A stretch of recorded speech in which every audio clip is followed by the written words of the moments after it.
Welcome to another episode of We Ain't Them. I am your host, Rasan, alongside my co-host, Ebony, and my other co-host, Kevin. Hey, everyone. How y'all doing? Before we get started today, don't forget to like, comment, and subscribe. We release episodes every other week. Check us out on Spotify. Check us out on Apple Podcasts. Check us out on YouTube whenever you get the chance. My lovely co-host, how are we doing today? It's Leo season. In My the birthday on Tuesday. In the words of Solange, Cancer season is forever. It's Leo season. My birthday on Tuesday. Shout out to all the Leos out there. Kev, shout out to us. All right. Yeah, shout out to Kev in Bermuda. And I'm just saying, it's summer birthdays that we have going out here. It is. All Amen. right. Best time to have birthday. That is funny, yeah. It's Yes. back to back. Back to back. Yeah, it's literally Yeah, mine's it was in June. yours, mine, in July. Kevin. Yours. Yeah. Boom. Summer babies. Bringing the summer joy. Speaking of summer joy, let's just jump into it. Let's talk about the Alabama Sweet Tea Party. Lord.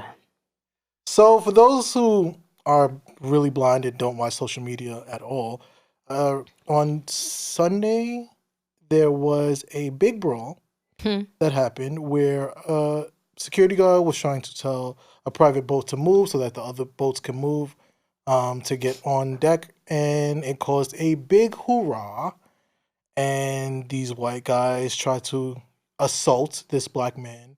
And what he didn't know is that he waved his hat up like Bobby Shmurda, and that was the alarm to get the Avengers, the Black Avengers, because, woo, and I say, that ass whooping, ass whooping. Whew, that was a long time coming. Shoot. Look, we talked about change was going to come, but it really did come that day. Yeah. Shoot. I'm just really glad that, like, everything was filmed. Yeah. I'm so glad we live in this age of technology, because the way these white folks would have tried to flip it around, which they were trying to do. Of course. The guy with the boat, he actually, the one with the flip-flops, which, first of all, if you start a fight in flip-flops, there's no way you're winning. The guy in flip-flops, he actually posted and was like, oh, how I tried to stop the fight and I was trying to. It's like, no, you weren't. You started it, sir. But I will say that I was very proud to see, like, everybody just pitch in. It was like, and like, I just love to see the unity. And I think that this was a situation where violence was definitely warranted. I think that privilege got in the way, as it usually always does. And they got taught a lesson, period. I think it was beautiful and sad all at the same time. Yeah. If we're going to speak about the sad part of it, I think it's really just more of, at the end of the day, even in 2023, these Anglo-Saxons still feel that they have the right to put your hands on anybody at that point.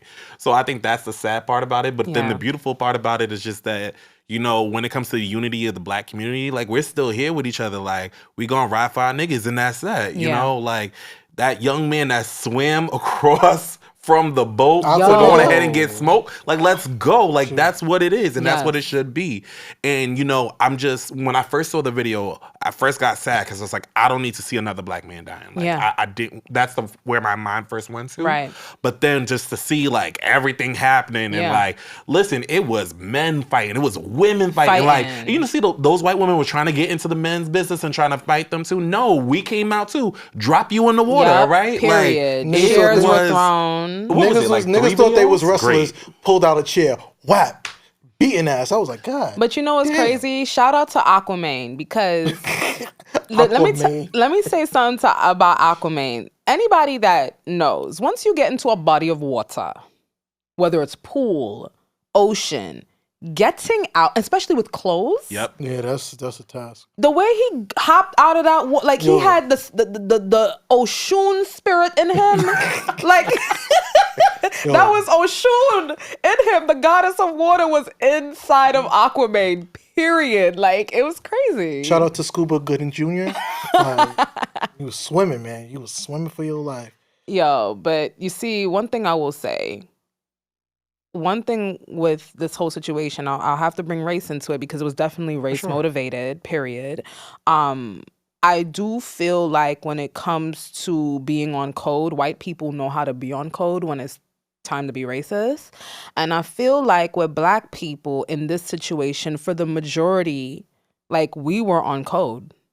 We were on code. And even the aftermath of it all, to see everybody, I didn't see no diaspora wars. I ain't seen no, oh, I'm up here, you're down. I didn't no color. I ain't seen none of that. Everybody was just united in this whole entire situation to see that we all just banded as one. It was filmed, it was documented. It was no, let me finish. Because there's another side. I'm getting to it, you know.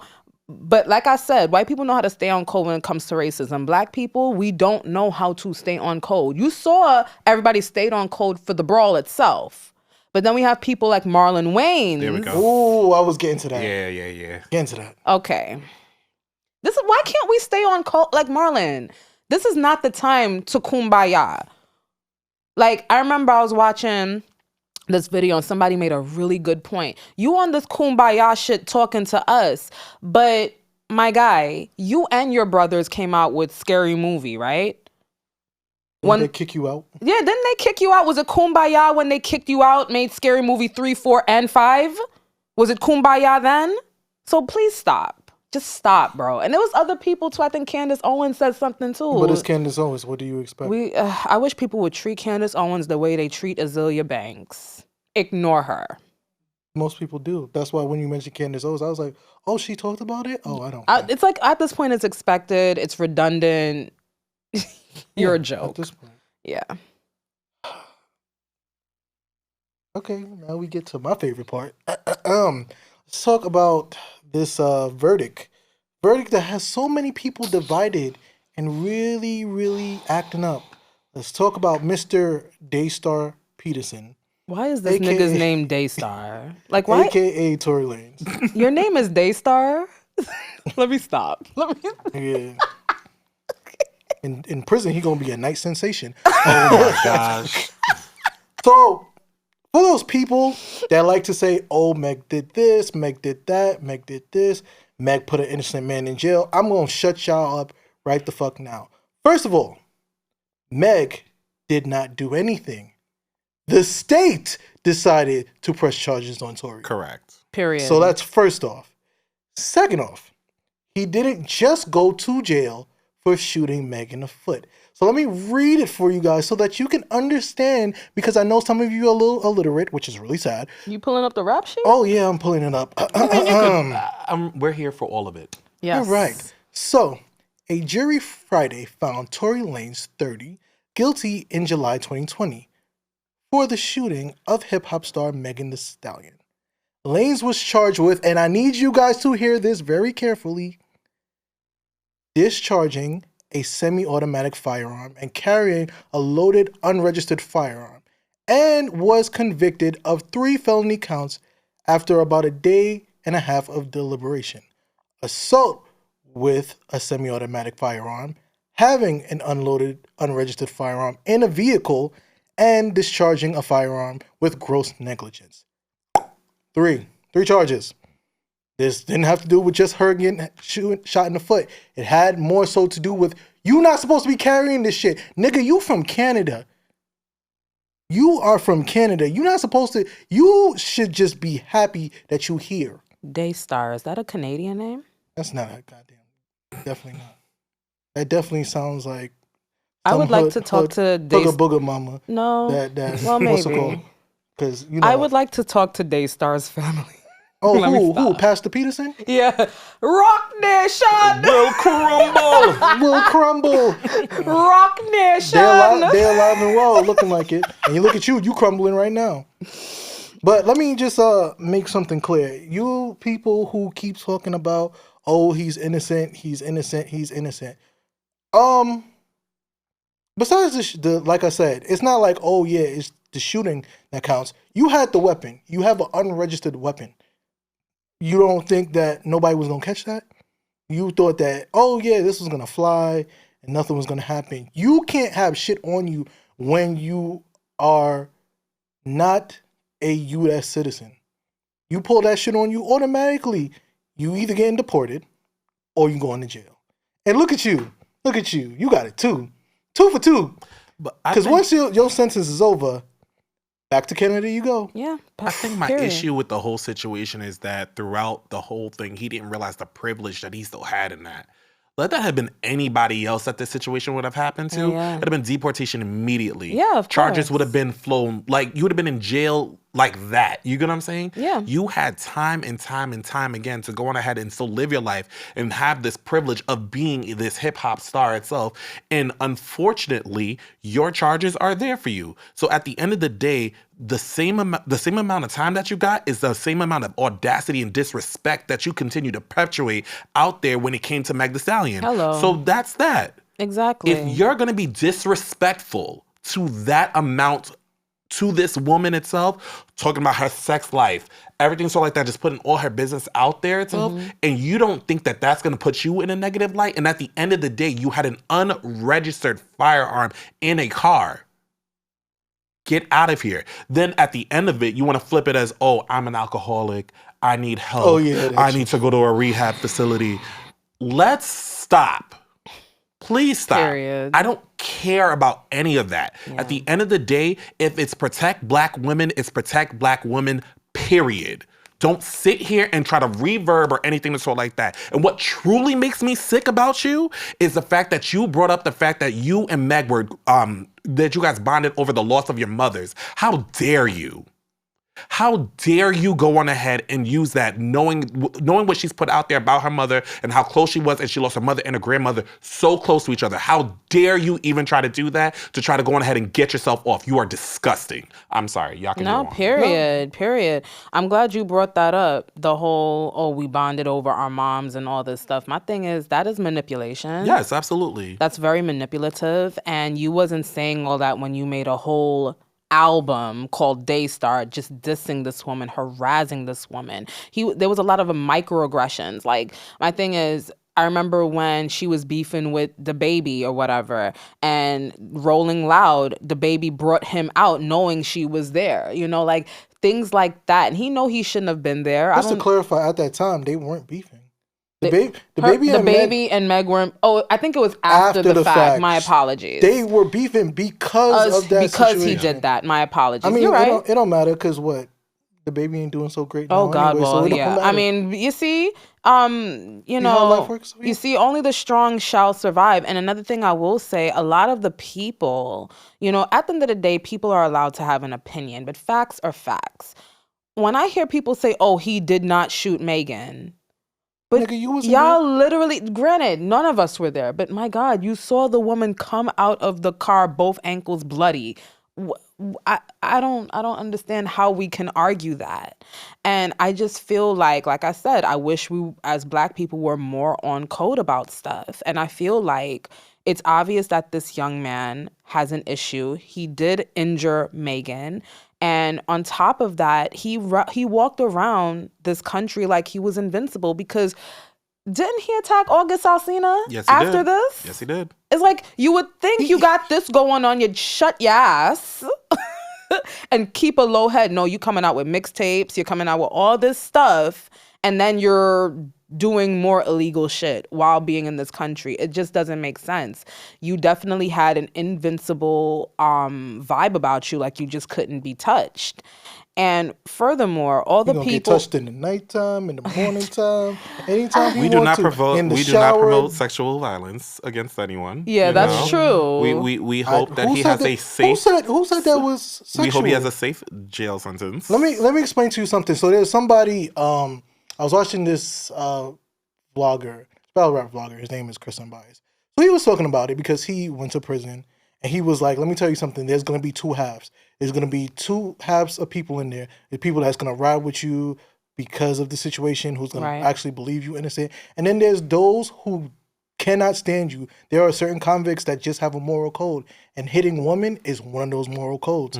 And they will come after you just for that. They don't care how much your celebrity status is. Yeah. They will come after that you. and like I think pedophile stuff. Oh yeah. too. No. Like sex offenders. Yeah, anything like that, they get mad and they will come after you. So yeah, you're right. He definitely needs to keep his head down. But I actually want to talk about, two big ass culture vultures opening their fucking mouth and always want to mention something. So let's start with the snow bunny culture vulture. Let's talk about you. You think Mario's a culture vulture? I was talking about Iggy Azalea. Relax, I'll get to him. You said two culture vultures. Drake was the second one. You wouldn't let me talk. Let me finish. So. Oh, go ahead. So first off, Iggy Azalea, right? Your little snow bunny ass. Nobody asks you your opinion. Nobody never asks you for your opinion. Your trash raps, you could just stay in your little fucking corner and still cry about why Playboy Cardi don't love you. I was about to say, yeah. So you need to go and find your baby father. Stay in your lane, all right? Yeah. So now, following up, since you mentioned them, I guess I'll have to talk about Mario. You should let him go? No. You should let me put my foot up your ass for talking that stupid shit. Yeah, like sometimes minding guys your don't say business. Nothing. Yeah. True. Yeah. I didn't know Drake was included. Yeah, I didn't know Drake was included either. But Drake been dissing at Meg for a while. It wasn't really about the letter thing. Yes, he did. I was like, another culture vulture, which I've been wanting to say for a while. Besides this whole Meg situation, Drake, I don't understand you for the life of me. My nigga, 1 minute you British, the next minute you Jamaican, the next minute you African. Who the fuck are you? Or you're Jewish? I don't know what the fuck you are. I really don't. Was everybody like, I guess what? Everybody, and I don't mean to be mean, but was what? All those different cultures playing in your mama pussy now all of a sudden. Hey. No, I said what the fuck I said. Reached there? Yep, playing in your mama pussy. So now she must know about oxtail, shawarma, fucking fish and chips, and fufu. I guess like all of them. Yo, what is going on? Because you got all these multiple accents. I swear to God, do not pull that Trinidad. Don't pull no accents for Trinidadians. I don't know. I will find a way. And I'll smack the shit out you, too. I think to bring this back, because he likes to do all that combination. I don't give a shit about that. All right. We let him do it though. To bring it back full circle, right? Yes. Just bring it back full circle because that was great. But overall, I still want to just bring up this one fact that I think we are ignoring Megan Thee Stallion's mental health through all of this. Period. We sit here and what's the Tory Lanez? Tory Lanez doesn't deserve the time or whatever the case may be. This woman has been put on. He put her on trial. Yeah. He literally put her life on trial. Her sexual escapades. Her as a growing 20-something-year-old who's just trying to figure out life itself and put her whole life on display. So like she said in her statement, she will never be the same again. Yeah. And I think that's what we need to focus on. I agree. When you go through something like that, especially like being shot, thank God I've never gone through that. Thank God we've never gone through that. She has to go through that and she has to go on ahead and now find some type of normalcy in that. Yeah. So again, to Megan, I hope that you are getting the help that you need. I hope that you are healing. I hope that you are able to move forward in any way, shape, or form possible itself. And my prayers and my heart goes to you. Same. I can't wait to hear whatever you got. I mean, I don't really listen to Meg, but I know she can rap. I know she's lyrical. And I think that her next album's going to be fire, I feel. Whether it's a mixtape or an album, whatever you produce, I think the girls are ready and the girls are waiting, period. For Meg, I do agree. I do feel like we do jump on Tory Lanez and we don't consider Meg's feelings. And it's wrong of us because we should look at the other side of the coin because she's the one that's going through it. Yeah, we hate everything that Tory Lanez did. But you know what? He asked for that.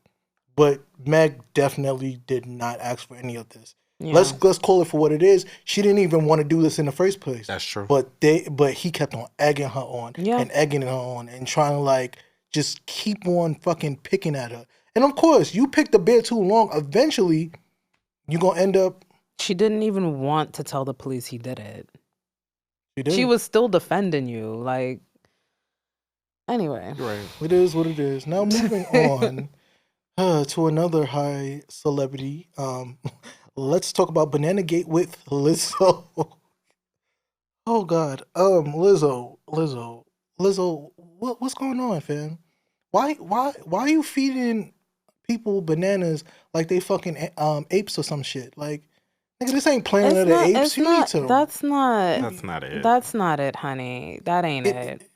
It's just. It's part of the show. It's part of, like, you know, they have like the red light district out there and they probably went to a show where that type of act is normal. So it's not that. It's the fact that the dancers said that they didn't want to participate and felt like as if they were coerced into doing it. It's like, it's either I do this and I come off cool, or I don't do this, I get backlash and potentially lose my opportunity to work with this artist that I've been dying to work with. So I feel like it's not, yeah. I don't know. Like, I don't know. Maybe it's just me, but I do feel like these charges are type serious. And I really hope that they are, these women aren't lying on her, I just feel like, okay, let's keep it 100, right? Mhm. At the end of the day, you have to be secure within yourself in any job that you take. That's true. Right? So if I go to my employer and my employer automatically is like, I want you to go on ahead and play with bananas or whatever the case may be, I'm going to be like, hell no. Right. And then if you're going to like, then you're fired, bye. Because I'm standing true. on my moral compass, you know? Right. So when those two individuals decided to go to TMZ and speak, I feel like their credibility was lost a little bit. I agree. No, I agree. The math wasn't really mathing. Yeah, It was a little shaky. Yeah. So, and again, I'm not taking away from anybody's experience, but I feel like if you're going to speak on a public platform like TMZ itself, please make sure that you have your stories together, Right, right. Now, at the end of the day, you are working with an artist who has a certain vision, and we all know Lizzo to be eccentric. She has never denied that portion of herself. Nope. We don't know her professionally. We don't know her individually as well. But again, if she has this eccentric personality and the show that she gives, the energy that she gives on stage, you would have to have the moral compass to say if this is for you or if this is not for you. Right. 100%. Right. And if it's not for you, and then she's like, well, bitch, get out. Then you got to go. You know what I mean? Agree. At the end of the day, you can humbly walk away. Thank you for the opportunity.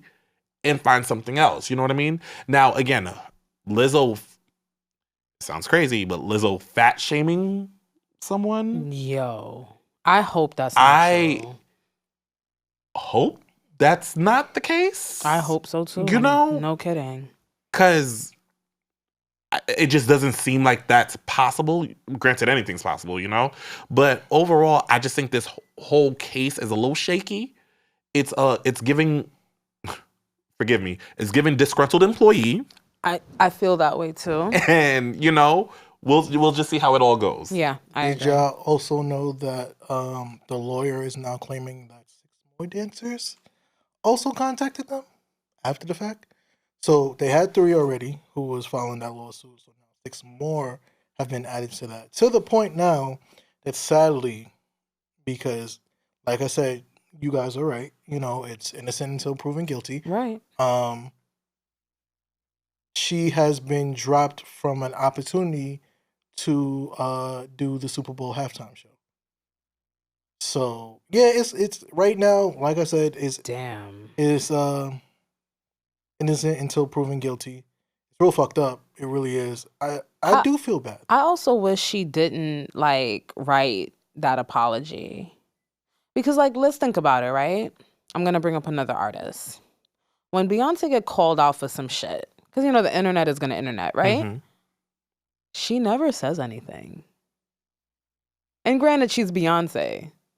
The Beyonce, right?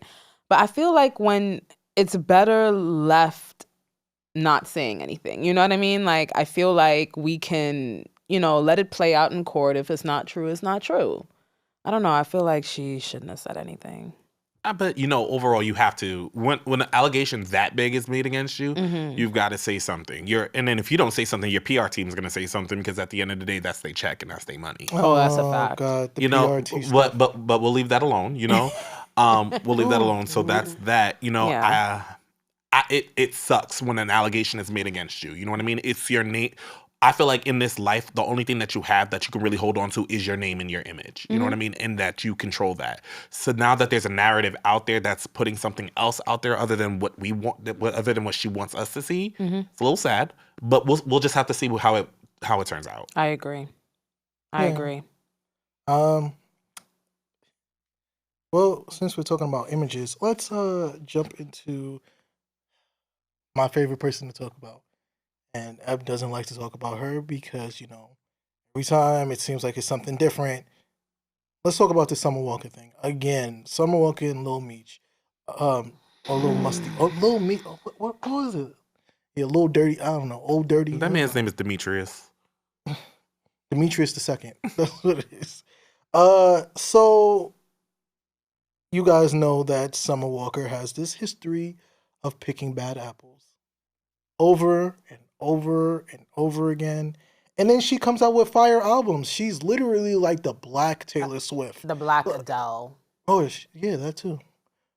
And it just seems like Shorty just can't catch, you know, she can't catch a break.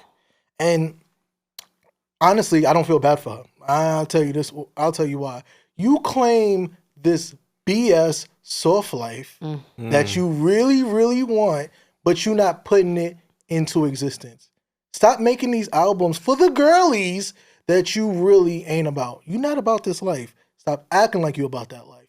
Just say it. You like toxic energy. You like negativity in your life. You thrive off of negativity. But you know who doesn't thrive off of negativity? Your kids.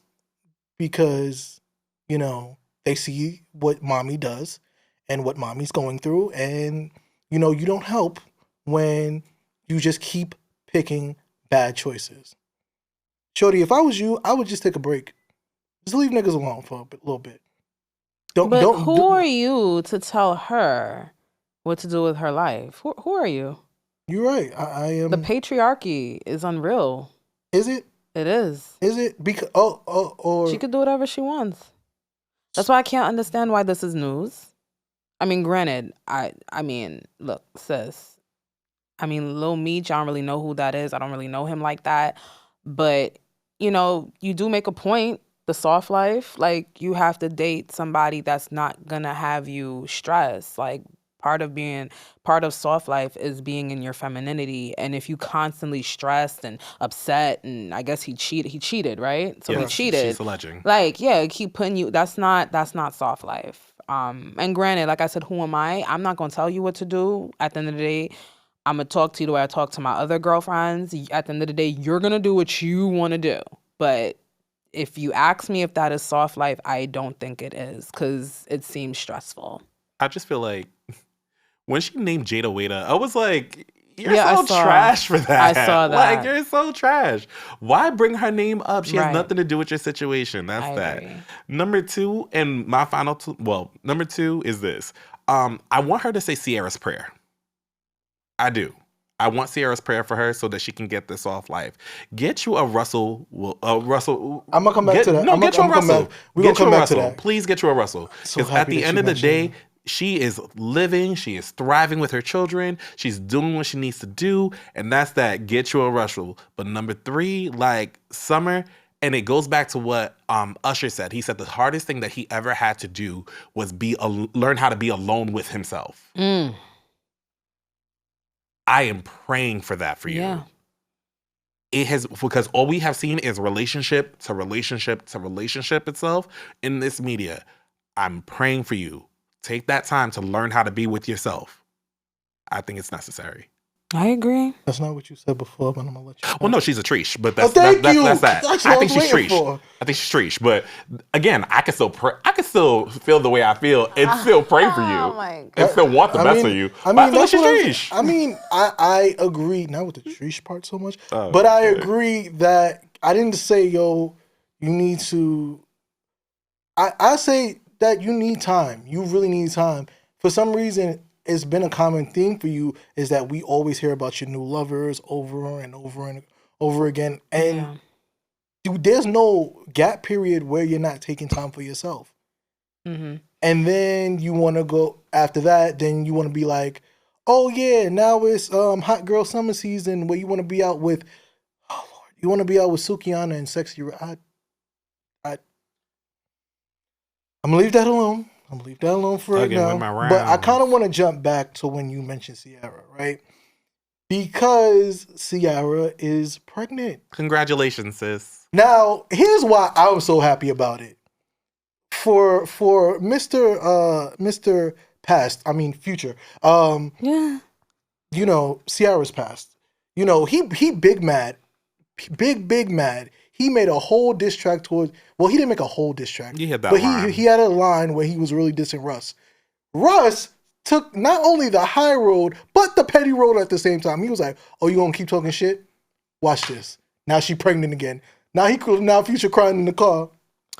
He hurt. He hurt. Ciara's past, no one's future. Oh. I would say this, and y'all might laugh. It's clear that church dick is the best dick. Because at the end of the day, she is thriving.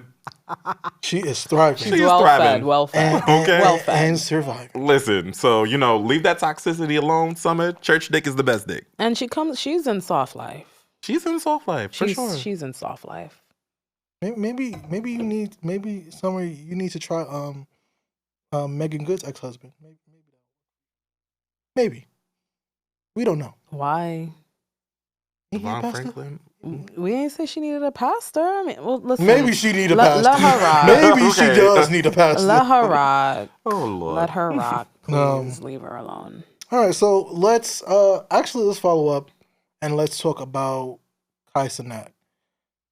Because we're New Yorkers. And, bro.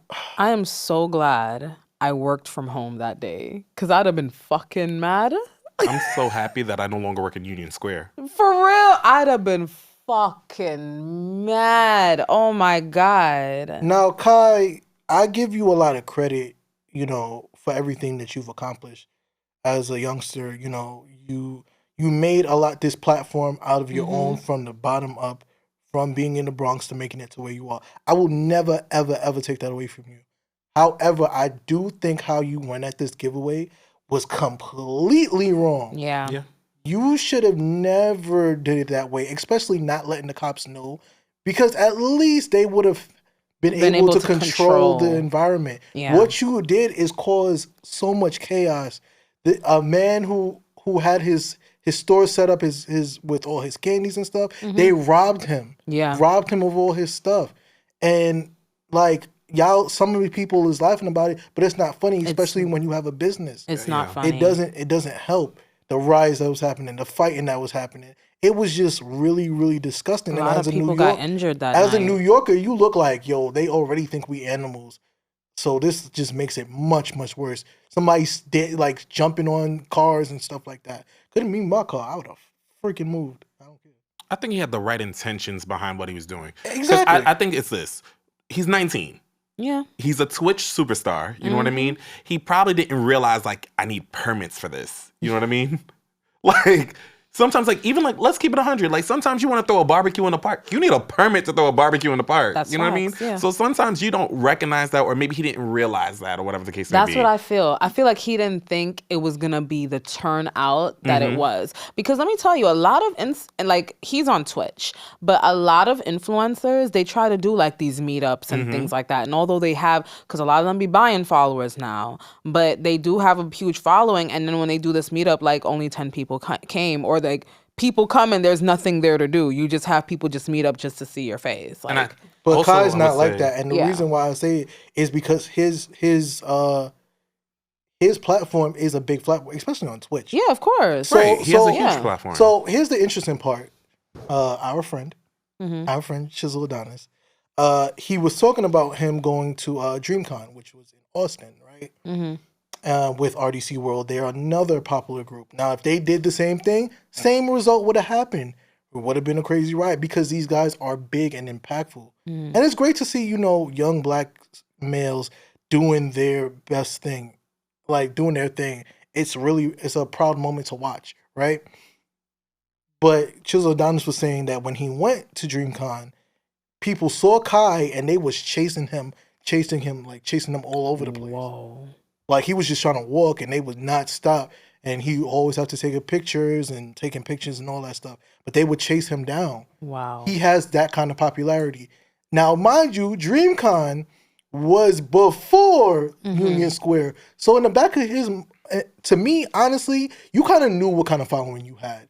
So you didn't think this could go left, especially that you are already a natural New Yorker. So you know the vibes. You know how shit can happen. So it's I think it's that, you know what I mean? It's also, the age range that he attracts. Oh yeah. You get what I'm saying? Oh And then yeah. also, like, a lot of these kids have been in the house for 3 years. I'm A not lot using of that as an excuse. no, no, no. Hold on. Nah, I'm not Now, using now that as listen. an excuse. Now listen to what I'm saying. Now, a lot of these kids have been in the house for 3 years. A lot of these kids have never gone on ahead and seen a celebrity or whoever they seem as that form. Influencer, So yeah. if you go on ahead and that person is saying, "Yo, I'm gonna be in Union Square, pull up," Mm-hmm. oh, I'm pulling up with everybody. Yeah, You get what I'm saying? and it's a free event. And it's a free event. You're giving away PlayStations. Hell yeah, I'm Yeah. pulling up. You know Yeah. what I mean? Whatever you're giving away, whatever the case may be. And we still don't even know to this day if he even had the PlayStations to give away because of how crazy it got. I don't think he did. Did he? I believe he did. I believe he did, but that's just not a fact that's out there. I think what's sad overall is that he had good intentions. Yeah. He didn't go about it the right way. Yeah. This man now has a rap sheet for inciting a riot. You know what I mean? Which is another black man in the system, Oh Lord. Which, he which really did. sucks. But again, I think he had the right intentions of doing things. It's just He went about it the wrong way. And I hope this is a lesson to him so that he understands his influence, he understands his reach, and that, moving forward, he does a little better. Amen. I agree. I feel like you guys said, it was he had great intentions, but it was executed poorly. And in this day and age, like when you look at like other events like Astroworld and all this stuff, the way that crowd, like there needs to be better crowd control, period. Like there's no reason why people should be losing their lives, getting injured. People's commute to go home is fucked up. Thank God I worked from home. But yeah, like, next time, make sure you have permits, make sure you talk to security, get, police involved. That way you can have a safe event, period. Yeah. So moving on to something like that, a little more serious. I will let Kevin take the floor.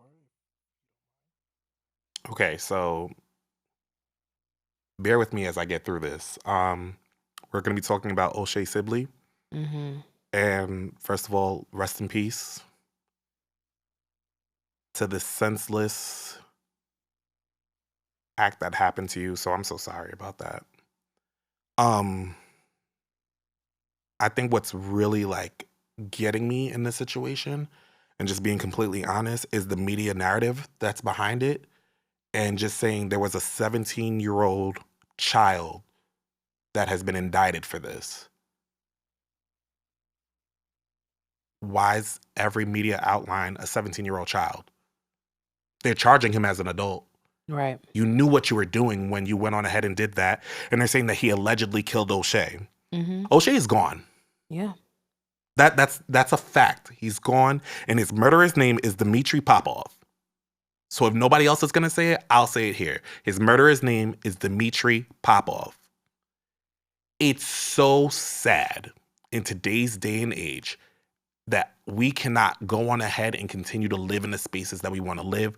We can't have fun in spaces or whatever the case may be, because we always have to go on ahead and watch our backs to see what person is going on ahead and going to attack us. And it just really, I feel like a little triggered, to be honest with you, because it's like, I remember growing up and like just knowing like, I am gay. You know what I mean? And knowing that at the end of the day, I'm going to be made fun of. And if I'm going to be made fun of, I got to know how to fight. Yeah. That's the first thing my brother taught me growing up. Was like, yo, if you're going to be different, you got to know how to fight. Let's go. Mm-hmm. So again, you're at a gas station listening to Beyonce. You know what I mean? It was Renaissance weekend at that point, and you're literally just living your life, and a group of white men have the audacity to come up to you and say, take that gay shit out of here. We don't want to see that fag stuff. And then all you do is go on ahead and defend yourself. They get rough with you, and now somebody loses their life. So as much as the Alabama Sweet Tea Party was a great thing, Yeah. I think for me, the reverse of that is that, again, so many times us in the LGBTQ community go on ahead and stand up for things that are not right. But when things happen to us, it's silent. Yeah. When violence happens to our community, we don't have support. Carly Russell goes missing. Everybody's up in arms. Mm-hmm. This man loses his life. Do we have the same support? No. It really just infuriates me 100%. And again, I just want to say out loud, O'Shea, rest in peace. Yeah. To his family, I hope that you can find some sense of healing in this moment. But again, I'm just going to say this out loud. The LGBT community stands up to different issues that are happening itself within the Black community, because we are Black as well, and we are people of color. Mm-hmm. We stand up. When will you turn around and stand with us? What will it take? But I'll leave that there.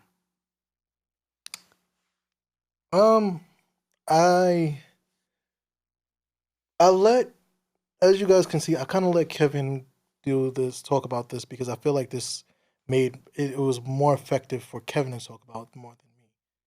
But as a Black man, as a straight Black man, I always feel like I have always felt like I stand next to the person, not because of their sexuality, not because of their gender. It's because the person is a person. At the end of the day, my mother has always reminded me that no matter what a person is, who a person is, you stand by them as long as they're a good person.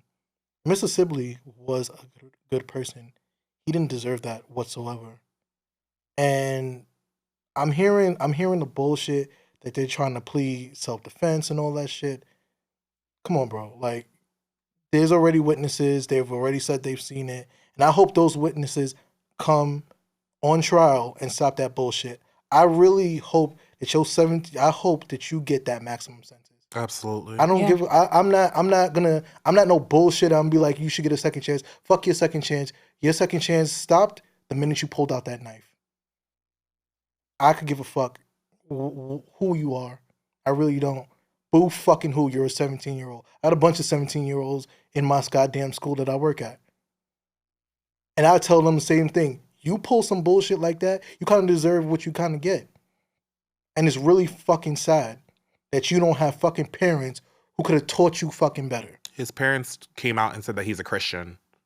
He is a Christian. So if you know you're a Christian, the first thing that you do in Christ is to love your brother as your own. Yes, love thy neighbor. That is it. Please stop using these narratives in the media. It is so hurtful to people who are actually living this life. Yes. Please. Yeah. Again, we were living our lives, and for some reason, cis, hetero, straight men decided to mind our business. It's always them.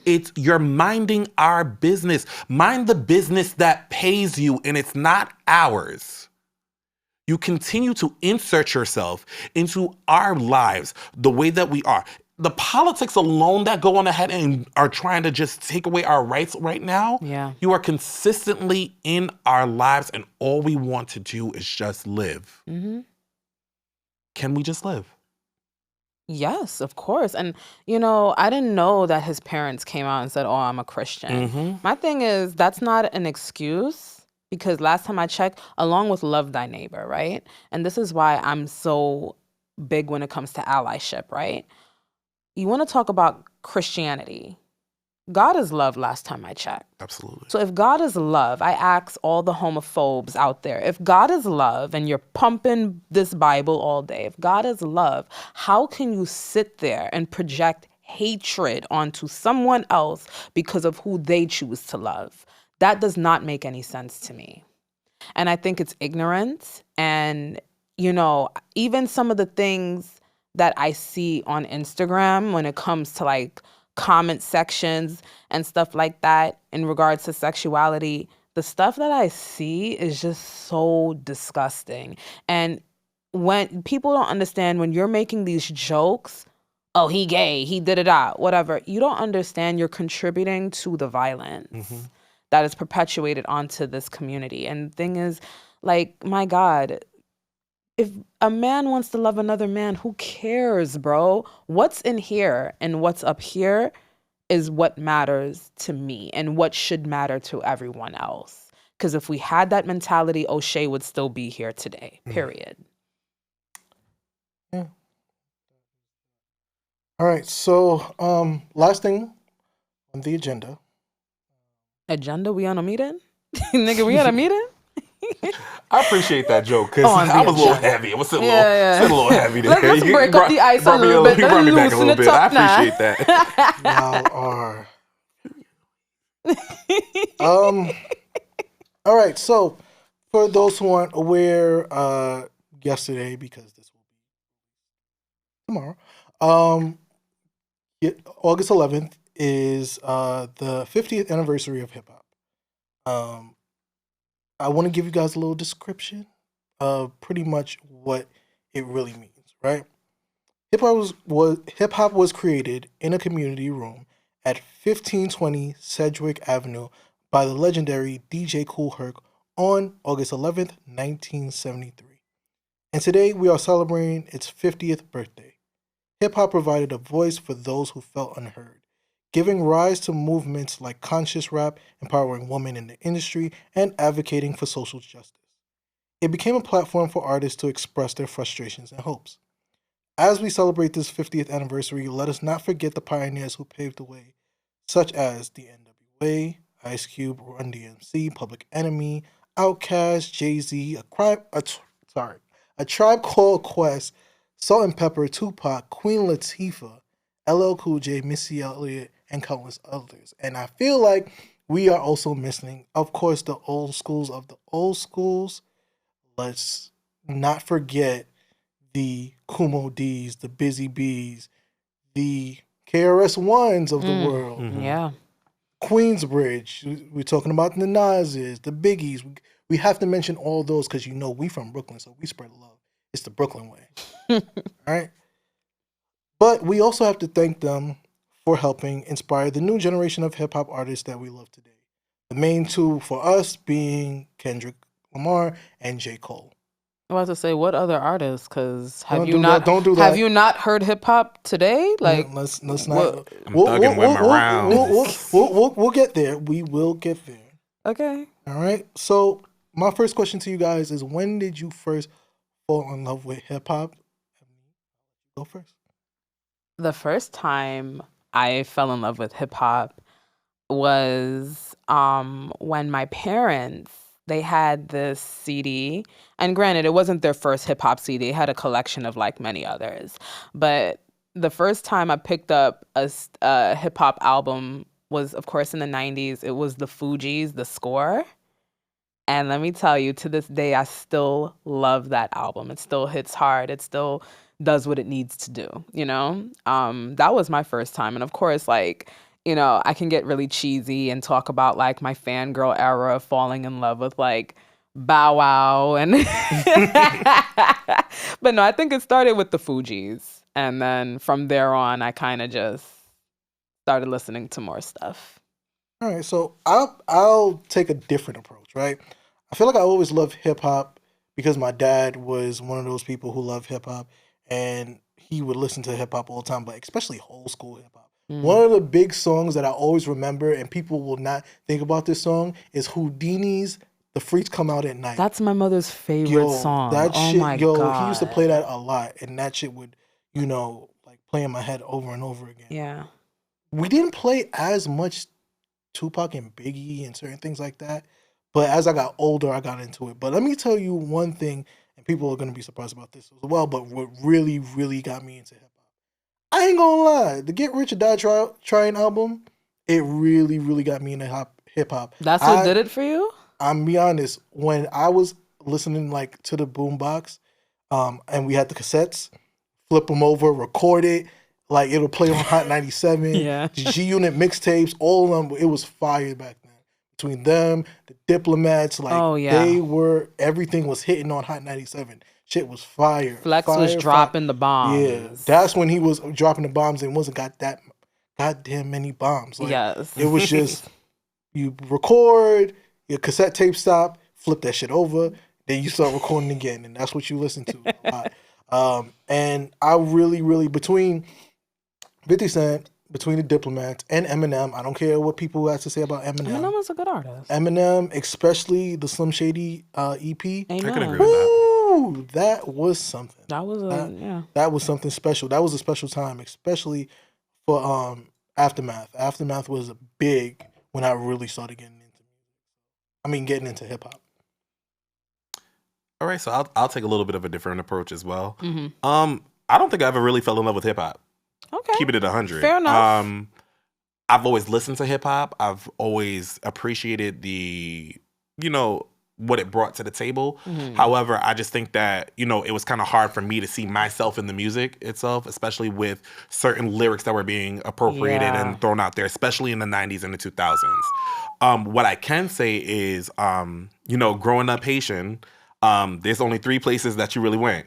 L'école, school, l'église, church, lakai, home. Yep. Those are the 3 places any Asian kid went. Period. So I wasn't really exposed to hip hop. Like growing up, I thought like it was channels 2 to 13, CNN, Cartoon Network, and Disney Channel and Nickelodeon. I thought those were the only channels on television. And I remember my first hip hop video was Men in Black. I remember that video. So I stumbled on channel 53. You know what I mean? Men in Black was on. I was like, yes. Yo, what's this? I remember Will Smith was dancing with the aliens. Listen. Yo, I also forgot about Country Grammar too. I will say that's when I first was exposed to hip hop itself and just really just seeing it in its art form. So I really appreciated that. And that's always a memory that I keep. I got my ass whipped that night because, I forgot to switch it back to Cartoon Network. So they found it and I got beat for that. But, I still appreciate that. And I take that proudly. You see, I can appreciate what you're saying because I was embarrassed to say it. But really quick, in relation to what you're saying, that story is true. The Fuji story is true. But I wasn't allowed to listen to hip hop either.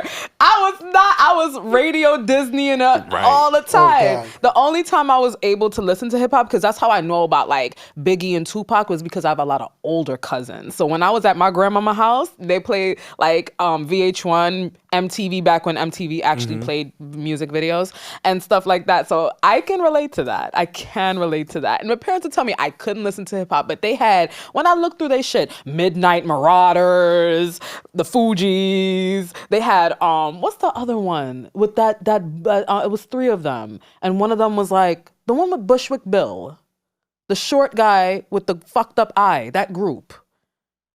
Onyx. No, it was a midget, a small person, a little person.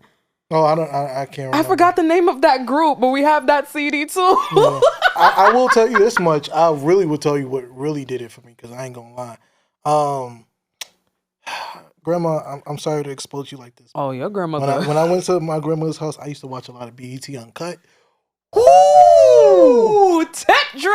Those tip drills was something. Please understand the ass whoopings that I got to watch these things. I really, I sacrificed a lot for hip hop. Okay, yeah, I did just to watch BET. Come on. Oh man. I mean, since we talking about tip drills and we talking about certain things, with female artists such as Ice Spice and Sexy Red becoming more popular with their sound of hip hop, do you think the ladies of hip hop of today can carry the torch of legends such as Lil Kim, Lauryn Hill, Missy Elliott, Eve, and others?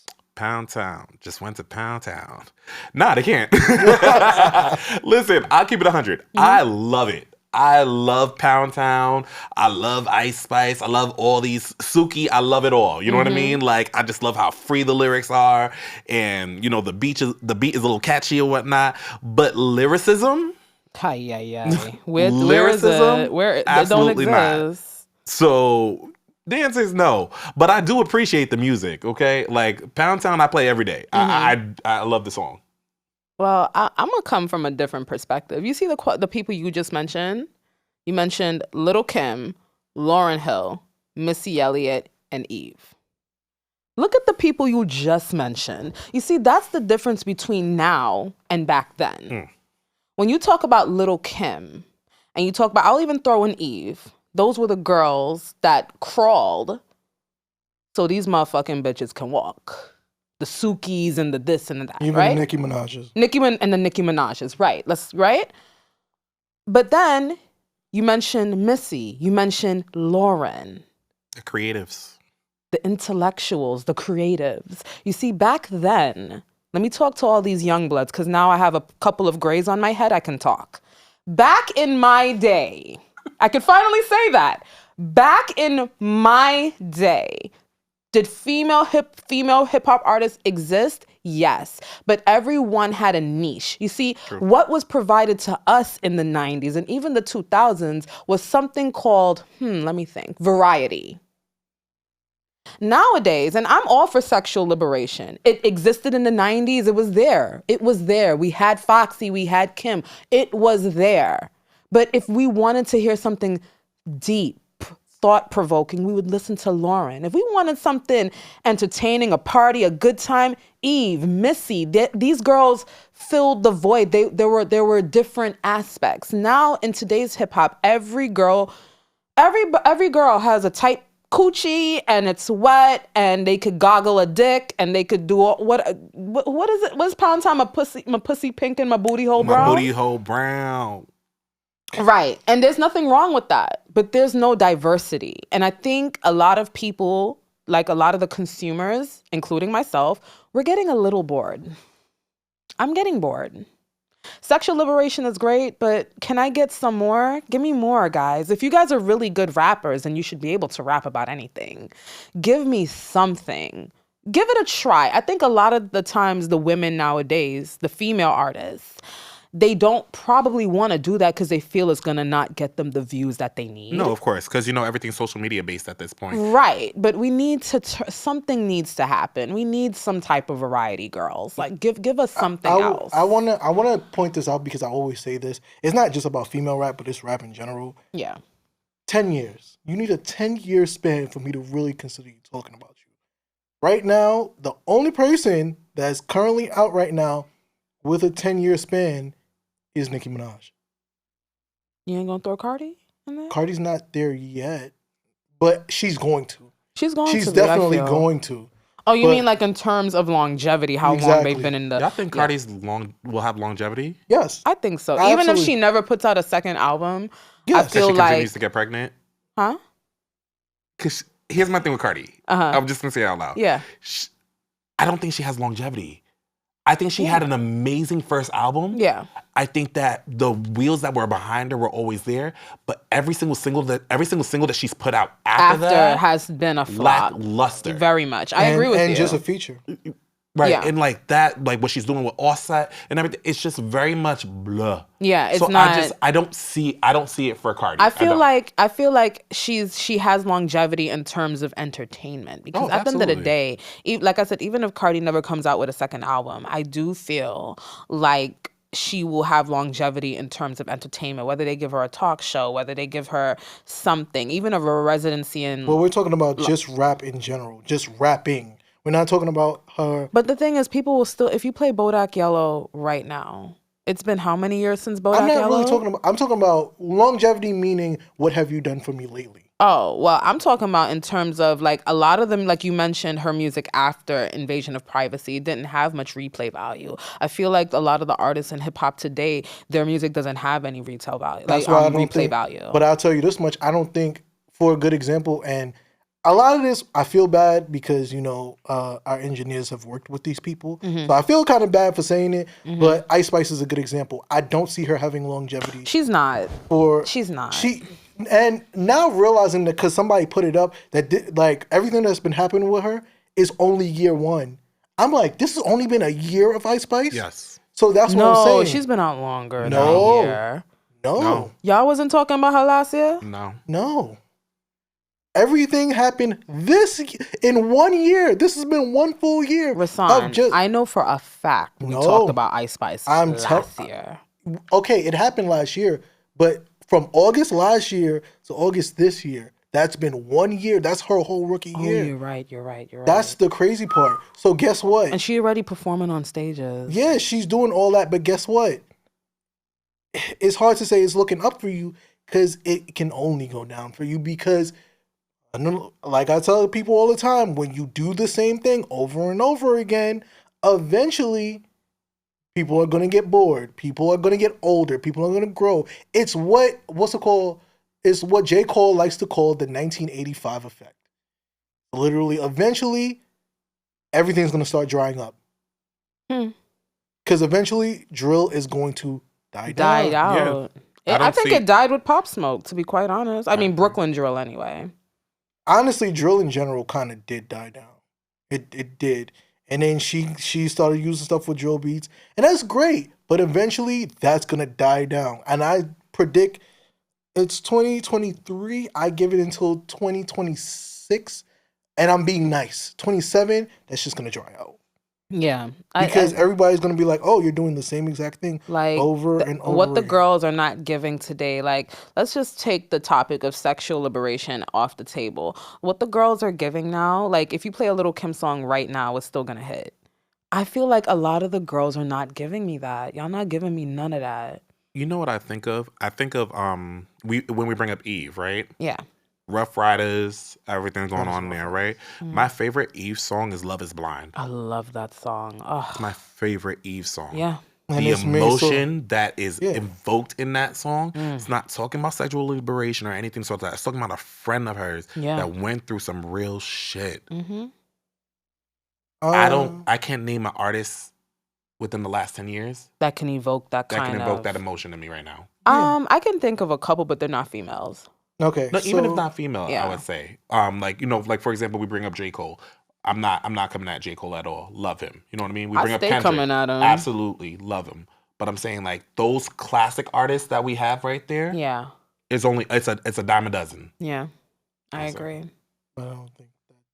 I think J. Cole is a dime a dozen.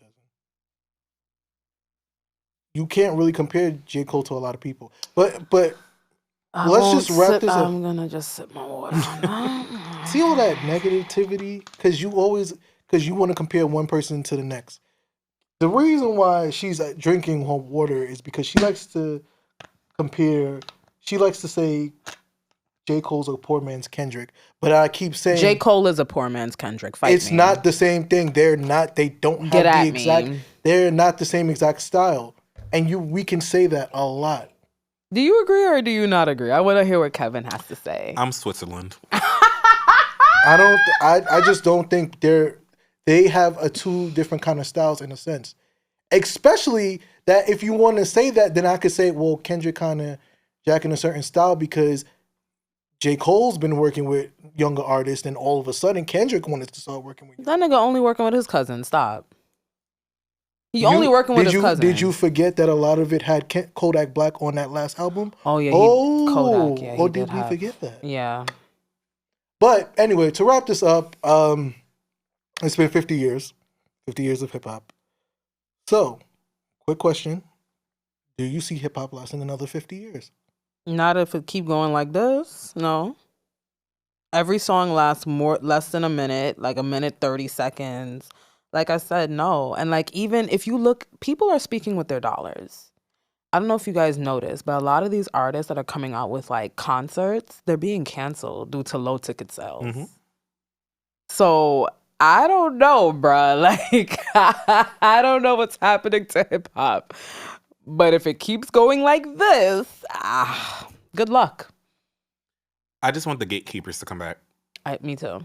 And I'll just leave it at that. Yeah. I want the gatekeepers to come back. I want to protect the art form and the art style. Mm-hmm. It was birthed in such a liberation itself, and I just need those gatekeepers to come back so that we can really filter what's happening here and not just go into what's popular culture. I agree.